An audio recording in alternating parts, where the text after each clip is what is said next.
Ekonomi dunia sedang gonjang-ganjing, sedang tidak baik-baik saja. Risiko perubahan daya beli dan persaingan akibat perang dagang makin meningkat. Nah, gimana kita sebagai brand owner, sebagai marketers harus bersikap? Halo, saya Ignatius Untung, selamat datang di Marketing.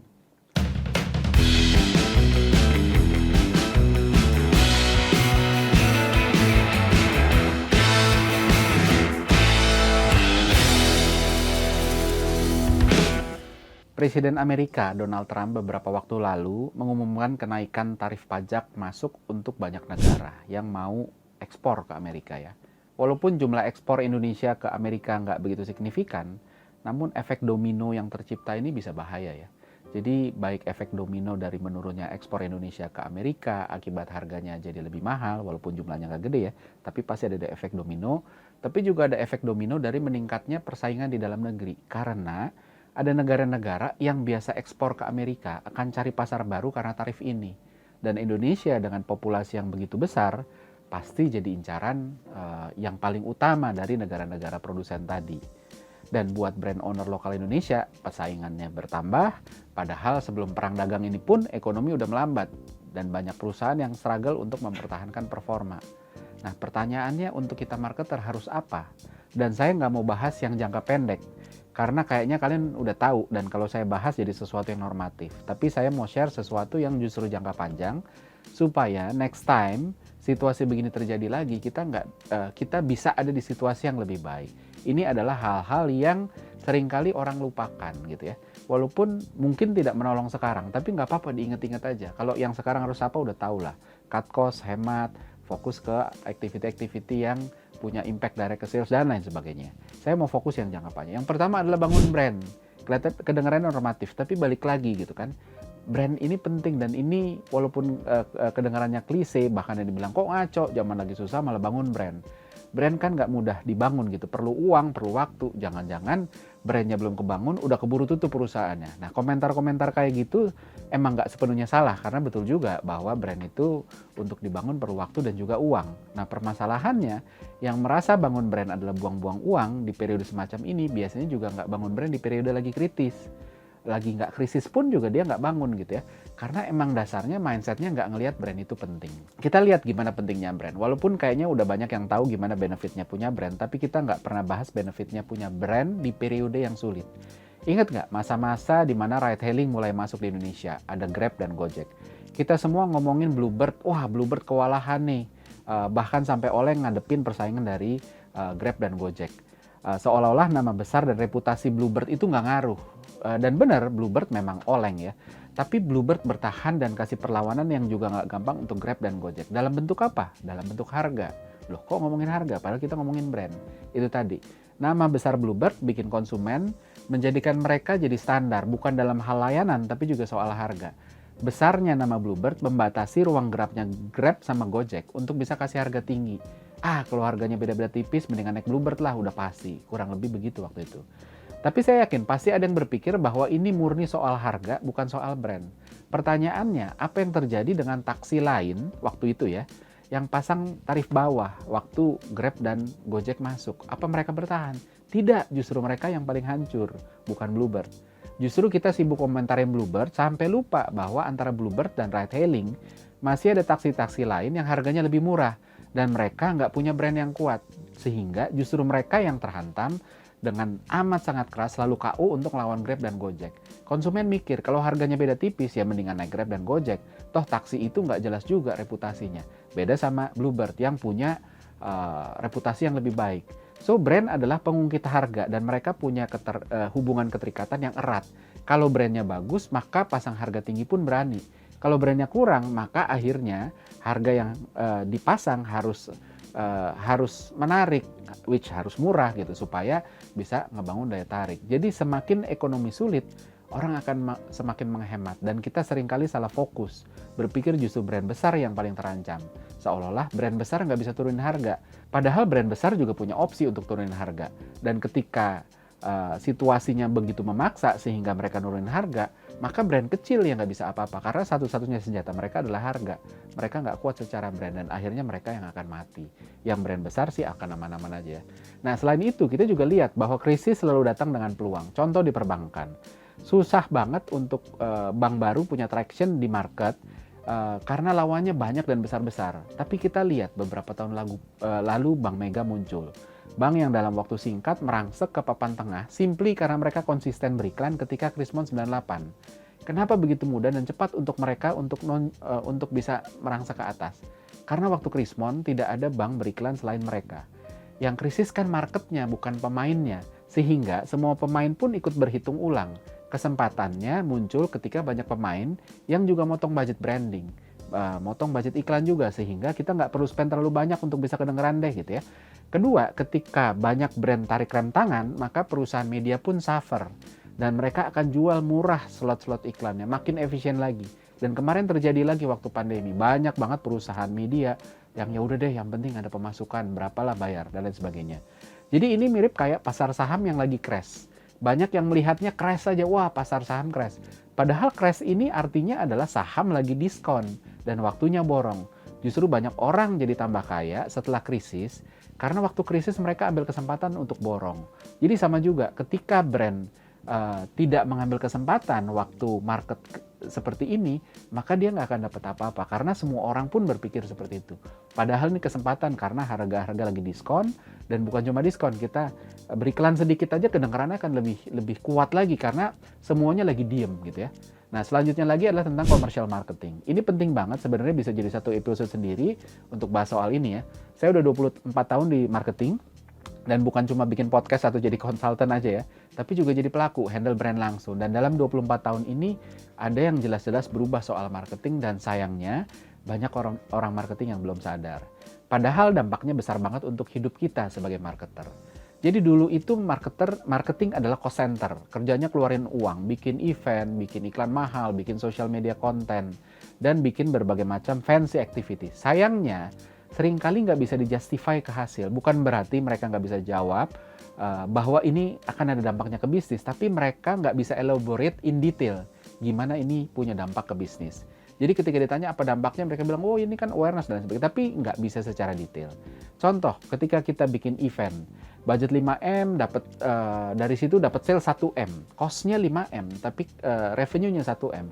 Kan selisih 4M-nya ini nggak bisa dijustify. Cuma bilang, ya kan ada brand awareness yang terbangun, itu kan harus dihargai, kan ada engagement dan sebagainya.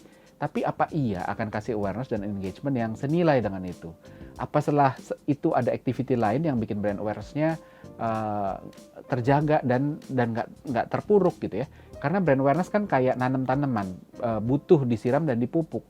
Bukan cuma sekali disiram dan dipupuk, tapi abis itu lanjut lagi. Gitu. Nah, apakah terus habis itu budget ini cukup untuk ke sana? Apakah kita punya energi, punya uang untuk habis itu ngelanjutin ini? Seringkali jawaban awareness ini cuma jawaban template yang sebenarnya nggak tahu juga. Dan toh habis campaign ini dilakukan nggak bikin apa-apa juga karena memang duitnya cuma segitu. Atau memang sebenarnya nggak punya plan komprehensif gimana caranya bangun brand awareness. Jadi ya lagi kepikir aja gitu ya. Begitu juga dengan produksi konten atau iklan. Biaya produksinya 500 juta.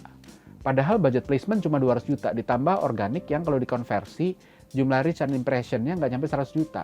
Jadi budget placement total kurang lebih 300 juta. Kan aneh, ngapain ngeluarin produksi 500 juta untuk placement yang cuma 300 juta. Sama aja kayak kita mau beli mobil sport harga 5 miliar, tapi cuma dipakai ke Indomaret di ujung gang aja. Ngapain cuma ke ujung gang pakai mobil sport? Mending beli sepeda listrik aja, duitnya bisa dipakai ke yang lain. Contoh yang lain lagi, nggak sedikit orang marketing yang terlalu fokus sama solusinya, ketimbang sama problemnya. Ada buku judulnya Don't Fall in Love with the Solution gitu ya. Sehingga kita sebegitu bersemangat untuk jalanin solusi itu tanpa lihat konteksnya gimana. Apakah ini menyelesaikan problemnya? Apakah kita punya capability-nya? Capability ini harus dilihat lebih bijaksana. Contoh misalnya, kalau marketing budget per tahun 12 miliar, artinya setahun 1 miliar. Make sense nggak sih kita bayar KOL terkenal senilai 3 miliar yang kontennya cuma tayang sebulan? Artinya budget kita 3 bulan dihabisin untuk sebulan. Apa iya activity itu beneran punya dampak selama 3 bulan? So intinya adalah marketing nggak bisa lagi cuma fokus ke spending dan output yang sulit dikuantify. Karena sekarang marketing kerjanya bukan cuma ngurusin awareness. Kalau kalian masih begitu, ya disyukurin aja. Tapi harus siap-siap. Karena belum tentu akan gitu terus. Karena banyak perusahaan yang udah kasih responsibility lebih besar dari sekedar increase awareness. Ada juga yang udah sampai ke sales. Gimana kita sebagai orang-orang marketing bisa berpikir lebih komersial? Mikir dari setiap rupiah yang kita keluarin tuh dapat apa sih? Apakah ini cara terbaik untuk spend uang ini? Atau jangan-jangan ada cara lain yang lebih punya dampak lebih baik? Bukan berarti awareness dan less quantifiable activity nggak perlu ya. Tapi justru di sini ilmu marketing dituntut untuk lebih matang. Nggak bisa cuma learning by doing. Kita harus bisa menstrukturkan semua yang kita lakukan ke pemahaman yang benar. Sehingga ngerti hubungan korelasinya gimana sih. Kalau ilmu marketing kita kuat, maka kita bisa tetap punya confidence yang pas untuk tetap bisa ngebalance kualitatif dan kuantitatif activity. Karena kita tahu gimana dampaknya. Selanjutnya lagi adalah consumer behavior data. Ini juga hal normatif, tapi banyak yang nggak ngelakuin. Ini adalah satu area di mana orang marketing bisa belajar dari orang komersial dan sales. Bahwa pada akhirnya supaya marketing strategi kita bisa dipertanggungjawabkan, maka harus bisa dikurangi ketidakpastiannya. Dan itu salah satu turunan dari poin nomor 2 yang tadi sebenarnya tentang commercial marketing.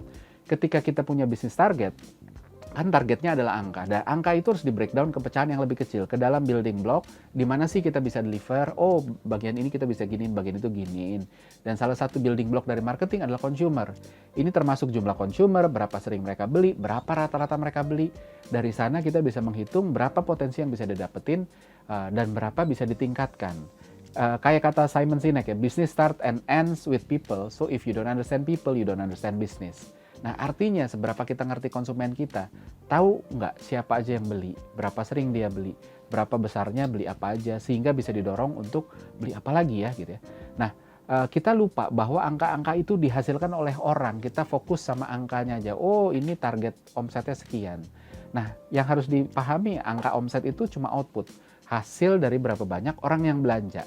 Orang-orang tersebut beli berapa banyak, orang-orang tersebut beli apa aja, dan orang-orang tersebut bisa digoda beli apa lagi. Benar bahwa satuannya angka, tapi untuk naikin angka, fokusnya itu di orang, bukan di angka. Naikin angka di spreadsheet itu gampang, tapi merealisasikan di lapangan itu yang sulit. Gitu ya. Saya pernah kerja di perusahaan di tengah krisis, di mana kita harus cut marketing budget sebesar 92% secara bertahap dalam waktu kurang dari 6 bulan. Dan lebih serunya lagi, kami di-expect untuk tetap bisa ngedeliver naikin revenue double digit bulan ke bulan gitu ya. Dan kami berhasil mendelivernya. Caranya dengan memanfaatkan customer data yang kemudian kami olah untuk bisa dibuat plan customer life cycle management dan dibikin balik lagi. Belanja lebih sering, belanja lebih banyak, dan ngajak teman. Semuanya cuma bermodal data customer. Ketika kita punya data customer, kita bisa understand them better, dan kita jadi tahu gimana harus persuade mereka untuk belanja lagi, sehingga bisa ningkatin revenue dengan cost yang lebih minim gitu. So kesimpulannya, gimana kita running bisnis dan kerjaan kita harusnya bisa belajar dari gimana kita running hidup. Di kehidupan sehari-hari kita diajarin untuk punya dana darurat. Karena kita tahu masa-masa itu akan datang, entah sakit, entah kehilangan kerjaan, entah apapun gitu. Kalau kita nggak punya dana darurat, maka selesailah hidup kita ketika masa-masa krisis datang. Olahraga angkat beban bukan sekedar untuk punya badan kekar. Sekarang banyak orang olahraga juga dengan pemahaman yang baik ya, tapi untuk bisa jadi tempat orang angkat beban ini untuk bisa punya tempat untuk nyimpan gula, sehingga kita lebih rentan diabetes, juga untuk melindungi tulang dari osteoporosis. Karena itu terjadi bukan semata-mata karena kurang kalsium, tapi karena kekurangan otot, apalagi ketika nanti kita menua, jumlah otot kita terus berkurang setiap hari. Maka olahraga angkat beban pun jadi tabungan kita untuk antisipasi ketika masa tua itu datang. Begitu juga dengan 3 poin yang saya jelaskan tadi. Emang tidak serta-merta menyelesaikan masalah ketika krisis datang. Tapi balik lagi, bisnis harus sadar bahwa masa-masa sulit akan datang. Tinggal mau besok, mau lusa, mau tahun depan, 2 tahun lagi, 10 tahun lagi, atau kapanpun itu. Dan 3 hal tadi bisa jadi antisipasi kita kayak dana darurat ketika kita krisis datang, sehingga kita bisa tetap bertahan ketika orang lain tidak siap. Seperti biasa ada kuis, pertanyaan sebagai berikut.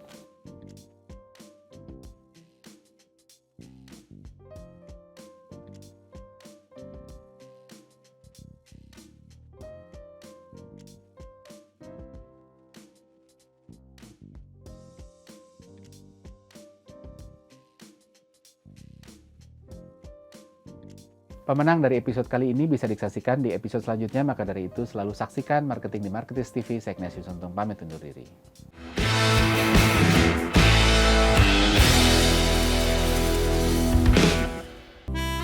Gimana, bahasannya menarik bukan?